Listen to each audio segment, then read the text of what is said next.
महाराष्ट्र विधानसभा चुनाव के लिए गठित कांग्रेस की स्क्रीनिंग कमेटी ने 62 सीटों पर नामों को मंजूरी दी है। 20 अक्टूबर को सीईसी की बैठक होगी। मोदी सरकार की किसानों को बड़ी सौगात। रबी की 6 फसलों पर बढ़ाई गई एमएसपी। केंद्रीय कर्मचारियों को 3% महंगाई भत्ते का ऐलान। काशी में गंगा नदी पर बनेगा एक और पुल। बीजेपी के पहले सक्रिय सदस्य बने पीएम मोदी। पोस्ट कर लिखा, देवतुल्य कार्यकर्ता ही हमारी शक्ति और सामर्थ्य है। सीएम योगी ने बधाई दी।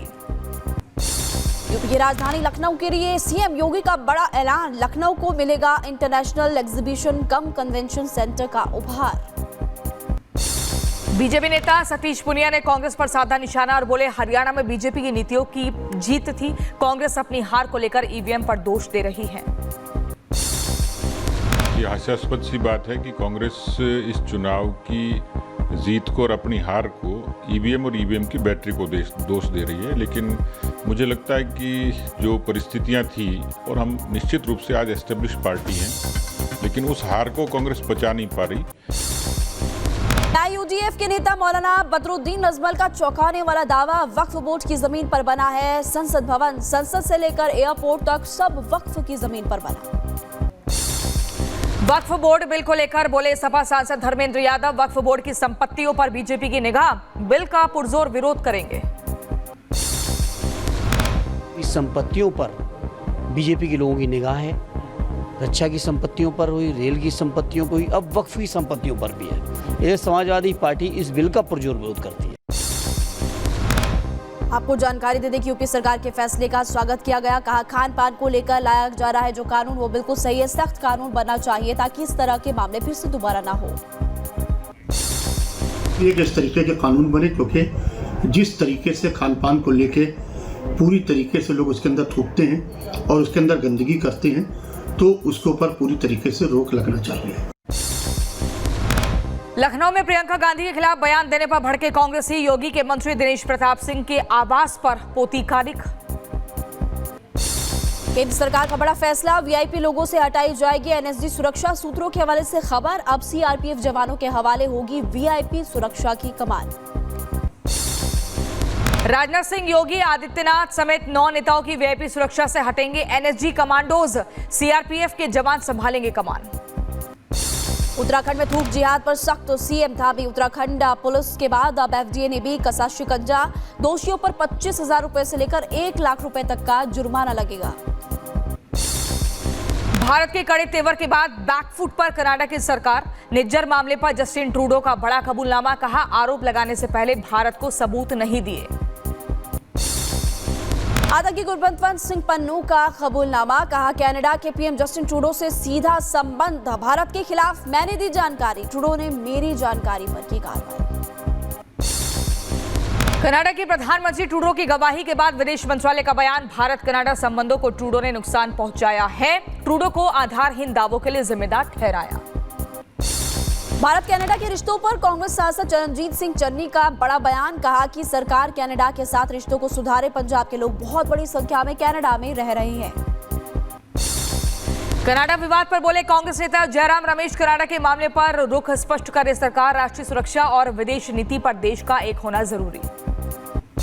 कनाडा विवाद पर तेजस्वी यादव का बयान। कहा, भारत पर लगाए जा रहे हैं आरोप पर प्रधानमंत्री को देना चाहिए जवाब। भारत को इस पर मौन नहीं रहना चाहिए।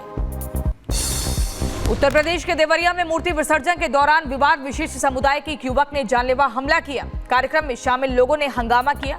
एफआईआर दर्ज कर पुलिस ने आरोपी को गिरफ्तार किया। उत्तर प्रदेश के देवरिया में मूर्ति विसर्जन के दौरान बवाल पर शरमन त्रिपाठी का भी बयान सामने आया। कहा कि चरमपंथियों का हमला पूरी तरह से अस्वीकार्य। दोषियों के खिलाफ होनी चाहिए सख्त कार्रवाई। विसर्जन कार्यक्रम के दौरान बवाल पर देवरिया डीएम का बयान। कहा, जुलूस के दौरान कुछ युवकों का आपस में विवाद हुआ था। आरोपी आलम की हो चुकी है गिरफ्तारी। मिझौली राज में आज विसर्जन का कार्यक्रम था और विसर्जन के जुलूस में कुछ लड़के बाहर से आए, जहां पे आपसी विवाद हुआ, लड़ाई झगड़ा हुआ और राजन जिसकी उम्र लगभग 19-20 वर्ष है, वो घायल हुआ। बहराइच में इंटरनेट सेवा दोबारा हुई शुरू। 2 से 3 दिन बाद दोबारा से इंटरनेट सेवा शुरू हुई। हिंसा के बाद से इंटरनेट बंद किया गया था। बहराइच हिंसा के मुख्य आरोपी सरफराज की तलाश हुई तेज। नेपाल भागने की आशंका। डीजीपी ने जिम्मेदार अफसरों से मांगी रिपोर्ट। कहा लापरवाह अफसरों पर होगा एक्शन। बहराइच मामले पर डीजीपी ने की समीक्षा बैठक। जिम्मेदार अफसरों से मांगी माफी। रिपोर्ट में कहा कि अफसरों पर होगा कड़े से कड़ा एक्शन। बहराइच में महाराजगंज में हुए बवाल में पुलिस की बड़ी कार्रवाई। अब तक 54 उपद्रवियों को गिरफ्तार किया गया। उपद्रव मामले में दर्ज हुए कई 10 मुकदमे। उत्तर प्रदेश के बहराइच हत्या केस के मुख्य आरोपी सरफराज उर्फ रिंकू की तस्वीर भी सामने आई। बंदूक के साथ नजर आ रहा आरोपी। गोली लगने के बाद रामगोपाल को अस्पताल ले जाते दिखे थे लोग। बहराइच कांड के आरोपी पर बीजेपी विधायक सुरेश्वर सिंह का दावा। वारदात के बाद आरोपी नेपाल फरार हुआ। इंटरपोल की मदद से आरोपी को पकड़ने की तैयारी। बहराइच में सामान्य हो रहे हालात। ड्रोन के जरिए पुलिस रख रही निगरानी। दिल्ली के नादिर शाह मर्डर केस में एक्शन। पुलिस मुठभेड़ में मुख्य शूटर के पैर में गोली लगी। पुलिस ने योगेश उर्फ राजू को गिरफ्तार किया। नोएडा के सेक्टर 20 में फायरिंग। पैसे के विवाद को लेकर दो पक्षों में चल गई गोलियां। पुलिस ने आर्म फोर्सेस समेत कई धाराओं में केसेस दर्ज किए। दिल्ली और मथुरा पुलिस ने संयुक्त रूप से बड़ी कार्रवाई की। लॉरेंस बिश्नोई हाशिम बाबा गैंग के शूटर को गिरफ्तार किया। जिम संचालक की हत्या में मुख्य शूटर था यही आरोपी।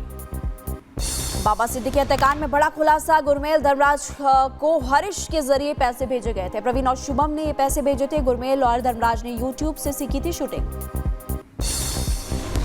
उत्तराखंड के पिथौरागढ़ में मुख्य चुनाव आयुक्त की हेलीकॉप्टर की इमरजेंसी लैंडिंग। खराब मौसम की वजह से बिगड़े थे हालात। यूपी के बागपत में थूक जिहाद का मामला। थूक लगाकर रोटी सेकने का वीडियो वायरल। रोटी में थूक लगाते कैमरे में कैद हुआ युवक। उत्तर प्रदेश के गाजियाबाद में एक नौकरानी की शर्मनाक करतूत। घर के खाने में मिलाती थी यूरिन। पुलिस ने मामला दर्ज कर जांच शुरू की। यूपी के सहारनपुर में तेज रफ्तार कई गाड़ियों का निकला काफिला। हूटर बजाते हुए वीडियो भी जमकर सोशल मीडिया पर हो रही है वायरल। स्टंट करते नजर आए लोग। उत्तर प्रदेश के फतेहपुर में चौकी के अंदर भिड़े दो पक्ष। चौकी अंदर मारपीट और हंगामे का वीडियो सामने आया। जमीन विवाद को लेकर जमकर लात और घूसे चले। हरिद्वार में रिहायशी इलाके में घुसा मगरमच्छ। लोगों में मचा हड़कंप। वन विभाग के अधिकारियों ने मगरमच्छ का किया रेस्क्यू। उत्तर प्रदेश में उपचुनाव को लेकर बसपा सांसद अफजाल अंसारी का बड़ा बयान। कहा जनता ठान कर बैठी है कि सरकार के खिलाफ मतदान होगा। यूपी के संभल में प्रशासन ने अवैध निर्माण के खिलाफ कार्रवाई की। इलाहाबाद हाईकोर्ट के आदेश पर प्रशासन 80 से ज्यादा घरों को करा रहा खाली। पूर्व सांसद जया प्रदा को कोर्ट से मिली राहत। रामपुर की एमपी एमएलए कोर्ट ने आचार संहिता केस में बरी किया। जया प्रदा बोली साजिश करने वालों को सिखाऊंगी सबक। कोलकाता रेप मर्डर मामले को लेकर देश भर में डॉक्टर्स का प्रदर्शन जारी। बीजेपी ने भी ममता सरकार के खिलाफ हल्ला बोल किया। अभया के लिए न्याय की मांग कर रहे डॉक्टर्स। उत्तर प्रदेश के सीतापुर में बिजली का करंट लगने से एक शख्स की मौत हुई। गुस्साए परिजनों ने जमकर काटा हंगामा। बुलंदशहर में मिलावटखोरों पर छापेमार कार्रवाई। एफडीए ने 300 लीटर देसी घी 35 किलो पनीर किया सीज। सीआईएसएफ भर्ती में बड़ा घोटाला। फिजिकल देने आए परीक्षार्थी को सीआईएसएफ ने पकड़ा। परीक्षार्थी की जगह मुकेश कुमार ने आगरा में परीक्षा दी। आरोपी परीक्षार्थी रूप सिंह को कोतवाली पुलिस को सौंपा। यूपी के रायबरेली में हादसा। अनियंत्रित होकर खाई में गिरी बाइक। हादसे में 2 युवक गंभीर रूप से घायल बताए जा रहे। 2 की हालत गंभीर भी बताई जा रही है। उत्तर प्रदेश के फिरोजाबाद में आग का तांडव। रिहायशी इलाके में गोदाम के अंदर केमिकल ड्रमों में भीषण आग लगी। कड़ी मशक्कत के बाद फायर ब्रिगेड ने आग पर काबू पाया। उधर यूपी के उन्नाव में करंट की चपेट में आने से सिपाही की मौत हुई। इलाज के दौरान डॉक्टर्स ने मृत घोषित किया। परिजनों में पसरा मातम का माहौल। उत्तर प्रदेश के मऊ में जिला अस्पताल के अंदर जमकर हंगामा। सांसद और डॉक्टर के बीच बहस हुई। वीडियो सोशल मीडिया पर वायरल हुआ। दिवाली से पहले ग्रेटर नोएडा में बड़ी कार्रवाई। भारी मात्रा में बरामद किए गए अवैध पटाखे। पूरे मामले में एक आरोपी को भी गिरफ्तार किया गया।